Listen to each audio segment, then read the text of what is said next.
बचपन में जब हम पढ़ा करते थे उस समय हमने एक दोहा बड़े चाव से पढ़ा भी और उसके ऊपर विचार भी किया।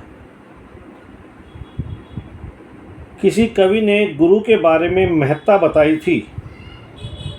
किसी कवि ने कहा था कि भगवान के बाद अगर दूसरा दर्जा है तो वो गुरु का है। किसी कवि ने महत्ता बताई थी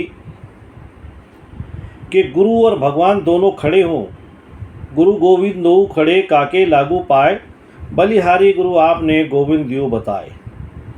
उस समय एक हमने और दोहा पढ़ा था कि धरती सब कागद करूं, लेखनी सब बन राय, सात समंदर की मसी करूं, फिर भी गुरु गुण लिखा न जाए। आज पिछले 10 साल में जिस प्रकार से नरेंद्र मोदी की सरकार ने देश का कायाकल्प किया है, देश को नई ऊंचाइयों तक पहुंचाया है, देश को ऊंचाइयों तक पहुंचाने में जो दिन रात नरेंद्र मोदी ने मेहनत की है, देश में उस आदमी को भी एक सपना दिखाया है जो आज़ादी के 60 साल तक ये सोचता रहा कि मेरे लिए देश की आज़ादी एक छलावा है। जिनके अनाम उन पुरखों ने आज़ादी की उस लड़ाई में अपना बलिदान दिया, जो आज आज़ादी के उस इतिहास में अपने आप को गंवा बैठे, इतिहास के पन्नों में उनका कहीं नाम दर्ज नहीं है। 60 साल लगातार वो अपनी स्थिति को बेबस आंखों से देखते रहे। 2014 में नरेंद्र मोदी जब आए तो उन्होंने सबसे पहले उस व्यक्ति के सपनों को साकार करने के लिए प्रयास शुरू किया। क्यों? क्योंकि नरेंद्र मोदी उन 60 सालों में उन्हीं व्यक्तियों में से एक थे, उन्हीं परिवारों में से एक परिवार था जिसे आज़ादी की चमक, आज़ादी की रोशनी, आज़ादी का सूरज देखने का मौका नहीं मिल पाया। आए, सत्ता में आए,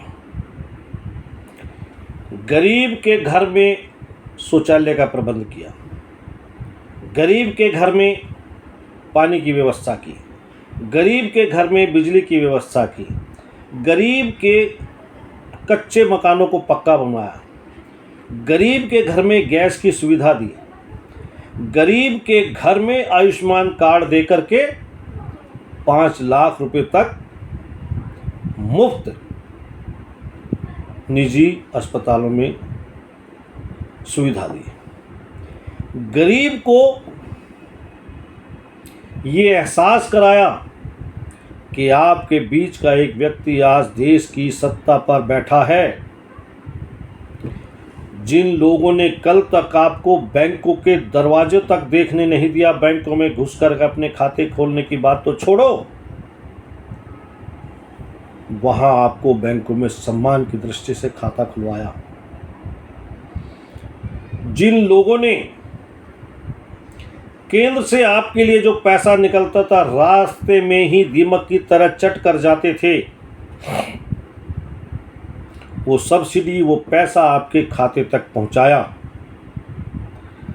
ऐसा व्यक्ति जिसने देश में विकास की इतनी बड़ी गाथाएं लिखी हैं कि उस दोहे को अगर आज इस रूप में बोला जाए कि कागज सब धरती करूं, लेखनी सब बन राय, और 7 समंदर की मसी करूं, फिर भी मोदी के विकास की गाथा लिखी न जाए।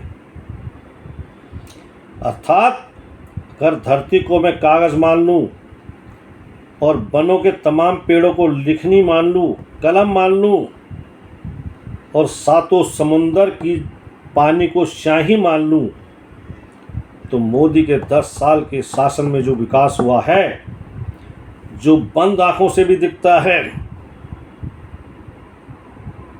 तो भी मोदी के विकास के इन 10 साल के विकास के कार्यों को लिखने के लिए कागज, कलम और 7 समुद्रों का पानी शाही के रूप में कम पड़ जाएगा।